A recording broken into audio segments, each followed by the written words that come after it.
એક નાનકડા ગામમાં માહી નામની એક મીઠી છોકરી રહેતી હતી. માહી તેના મમ્મી પપ્પાની એક જ દીકરી હતી. તેમનો પરિવાર બહુ ગરીબ હતો. પપ્પા ફેક્ટરીમાં મજૂરી કરતા અને મમ્મી લોકોના ઘરમાં કામ કરતી. માહી બહુ હોશિયાર અને સમજદાર હતી. તેને ભણવું બહુ ગમતું. જ્યારે ગામના બીજા બાળકો સ્કૂલ જતા ત્યારે માહી તેમની પાછળ પાછળ જોતી અને મનમાં વિચારે, હું પણ એક દિવસ સ્કૂલ જઈશ.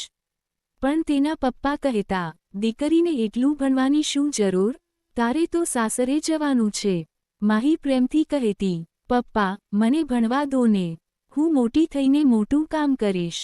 તમારું નામ રોશન કરીશ. પણ પપ્પા માનતા નહોતા. માહી હિંમત હારતી નહોતી. તે રોજ સ્કૂલની બારીની બહાર ઊભી રહીને અંદર શું ભણાવવામાં આવે છે તે સાંભળતી.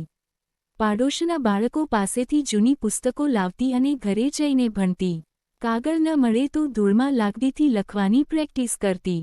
એક દિવસ સ્કૂલમાં મોટા શિક્ષકો આવ્યા. ક્લાસમાં એક મુશ્કેલ સવાલ પૂછાયો. કોઈ વિદ્યાર્થી જવાબ આપી શક્યો નહીં. બારીની બહાર ઊભેલી માહીએ હાથ ઊંચો કરીને કહ્યું, સાહેબ, મને જવાબ આવે છે.